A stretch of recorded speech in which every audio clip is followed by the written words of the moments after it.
ये टमाटर क्या भाव दिए हैं? मैम 100 रुपये किलो। 100 रुपए किलो? इतने महंगे कब हो गए? अरे मैडम आजकल टमाटर का यही भाव चल रहा है। ठीक है, मुझे ज़्यादा समझाने की ज़रूरत नहीं है। कहने का मतलब वो नहीं था मैडम। जानती हूँ तुम्हारा क्या मतलब था। आधा किलो पैक कर दो। अच्छा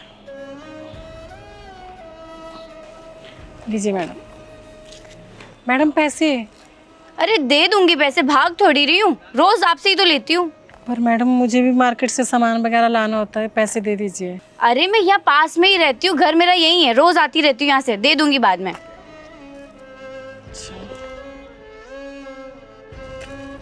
एक काम करो, आधा किलो टमाटर दो।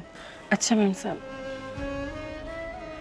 लीजिए मैम साहब। मैम साहब पैसे दे दो। अरे उस दिन कहा था ना, समझ नहीं आ रहा क्या? बार बार क्यों मांग रही है मुझसे? दे दूंगी बाद में। मैडम पहले के भी नहीं दिए हैं आपने। तो कहीं भाग नहीं रही हूँ तुम्हारे पैसे लेके, दे दूंगी। सुन, आधा किलो टमाटर दे।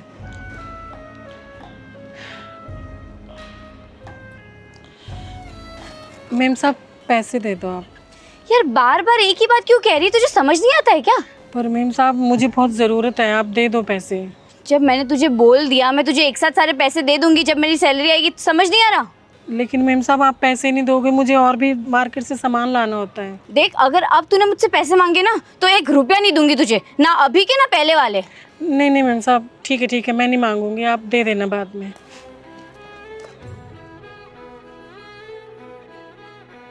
एक्सक्यूज मी मैम, मैं कम इन? मैम वो मुझे मेरी सैलरी चाहिए थी। तुम्हें सैलरी कल मिल जाएगी। मैम 1 हफ्ते से आप मुझे यही कह रहे हो कि कल मिल जाएगी, कल मिल जाएगी। ये मेरे हक के पैसे हैं, मुझे प्लीज़ दे दो। क्या कहा तुमने? हक के पैसे? तुम्हें वो ठेले वाली याद है?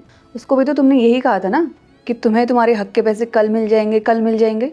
तब तुम्हें ये सब याद नहीं आया कि वो पैसे भी उसके हक के पैसे हैं? तुम्हें पता है वो लोग 100-200 रुपये कमाने के लिए कितनी मेहनत करते हैं, और तुम उन जैसे लोगों के हक के पैसे खाती हो? शर्म आनी चाहिए तुम्हें।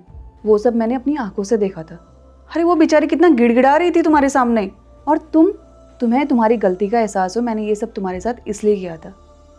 वो तुमसे उधार नहीं मांग रही थी, बल्कि वो तुमसे अपनी मेहनत के पैसे मांग रही थी। अब पता चला तुम्हें कि अगर हमें अपनी मेहनत के पैसे ना मिले तो कैसा लगता है। तो अपनी गलती मानो और जाकर उनसे माफ़ी मांग कर आओ, क्योंकि मुझे अपनी कंपनी में ऐसे एम्प्लॉयज़ की ज़रूरत नहीं है जो बदतमीज़ हो और जो दूसरों के हक के पैसे खाते हो और जिनमें इंसानियत ना हो।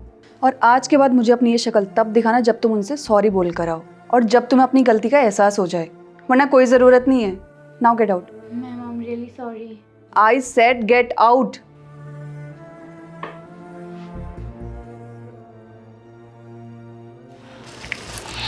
आंटी प्लीज़ मुझे माफ़ कर दो, मैंने आपसे बहुत बदतमीज़ी की और ये रहे आपके हक के पैसे।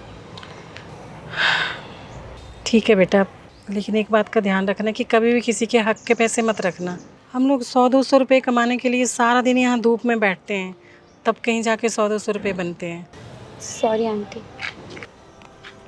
ठीक है। अभी जो आपने वीडियो देखी इसमें बहुत ज़्यादा इंपॉर्टेंट मैसेज है, तो जल्दी से इस वीडियो को सभी फ्रेंड के साथ, फैमिली के साथ शेयर कीजिए, क्योंकि आपका एक एक शेयर हमारे लिए बहुत मोटिवेशन देता है, हमें मोटिवेट करता है और वीडियोस बनाने के लिए। और साथ ही आप लोग कमेंट करके बताइए कि इस वीडियो का सही मॉडल क्या होना चाहिए। जल्दी से कमेंट कीजिए, मैं आप लोग कमेंट का वेट कर रहा हूँ। और अगर आप लोग सुझाव देना चाहते हैं तो मुझे इंस्टाग्राम पे या कमेंट में सुझाव दे सकते हैं कि क्या क्या चेंजेस चाहिए, तो आप जल्दी से कमेंट भी कीजिए। और अगर आप लोग ये भी चाहते हैं कि आपकी स्टोरी हमारी वीडियोज़ में आए, तो आप लोग अपनी स्टोरी मुझे इंस्टाग्राम पर भेज सकते हैं अच्छे से मैसेज के साथ, मॉरल के साथ। तो जल्दी से आप अपनी स्टोरी भेजिए, मैं आपकी स्टोरी का वेट कर रहा हूँ। और हमारे यूट्यूब चैनल को सब्सक्राइब कीजिए, हमारे फेसबुक को फॉलो कीजिए। हमेशा से मुस्कुराते रहिए, इस वीडियो को जल्दी से शेयर कीजिए, मुस्कुराते रहिए, खुश रहिए। Thank you.